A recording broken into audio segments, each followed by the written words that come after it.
Question number 9. The cost of mailing a package depends on its mass. The cost is calculated according to the following greatest integer function. F of x, the cost, is equal to negative 0.5 times the greatest integer of negative x divided by 100, close the greatest integer bracket, plus 2, where x represents the mass of the package in grams and f of x represents the mailing cost in dollars. In what interval is the mass of the package if its cost of mailing this package is equal to $12? The mass of the package is in the interval blank. I'm going to start off with my equation. We're saying that the cost is $12. What's the mass? We make the y equal to 12, and now we're going to solve for the mass. Subtract 2 from both sides, and that gives me 10 is equal to negative 0.5 times the greatest integer of negative x over 100. I'm going to divide both sides by negative 0.5. That's like multiplying both sides by negative 2, which gives us negative 20 is equal to the greatest integer of negative x over 100. Now, if you're taking the greatest integer of something, and it's giving you negative 20, we put this on the number line. We know that anything in this interval is going to give us negative 20 if we're taking the greatest integer of it. The smallest value that this can have is negative 20. The negative x over 100 has got to be greater than or equal to negative 20.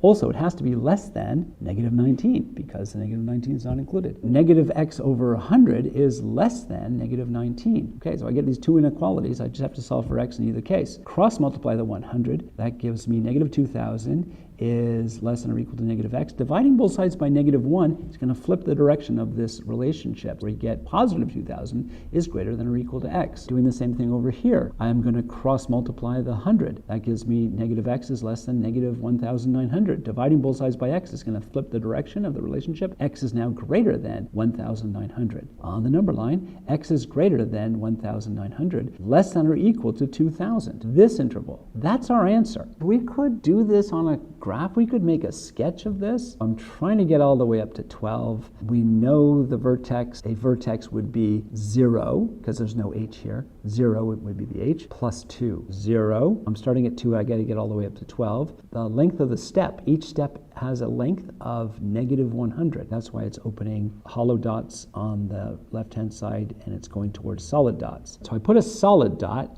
at 0, 2. The length of the step is negative 100. They're opening this way, negative 100. Then our a is negative 0.5. The slope of the line is positive. Negative 0.5 times negative 1 over 100 gives us our slope, which is positive. A is 0.5. It means that the distance between this point and the next point is 0.5. And here we're starting at 2, 0. Our next one is 2.5, and then 3, and then 3.5, 4, 4.5. We're trying to get all the way up to 12, which is way up here. If you read this off, you can see that this is 1,800.